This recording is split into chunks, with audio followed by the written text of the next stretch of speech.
gets even better.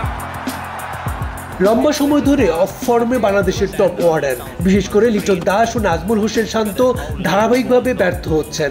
বিশ্বকাপের আগে নিজেদের শেষ প্রস্তুতি ম্যাচেও ব্যর্থতার বৃত্ত ভাঙতে পারেনি তারা, বরং ভারতের বিপক্ষে দ্রুত সাজঘরে ফিরে দলের বিপদ বাড়িয়েছেন।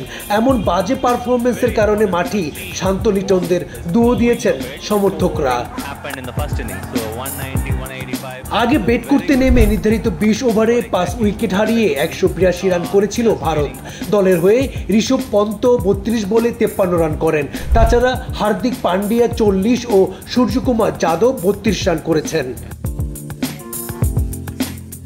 জবাবে ব্যাট করতে নেমে শুরু থেকেই ধুঁকতে থাকে বাংলাদেশ। ইনিংসের প্রথম ওভারেই সাজঘরে ফেরেন সৌম্য। 2 বল খেলে ডাক মারেন এই ওপেনার।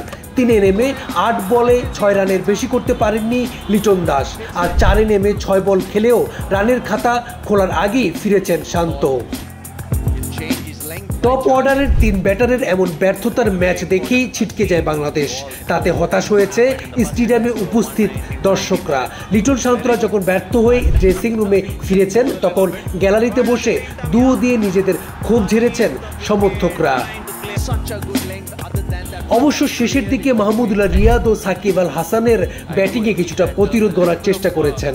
2 অভিজ্ঞ ব্যাটারের কল্যাণে 100 পার হয় বাংলাদেশের innings.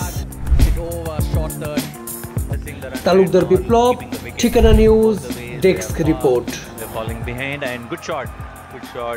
This is Cup, one of the leading run getter, but this World Cup definitely is going to make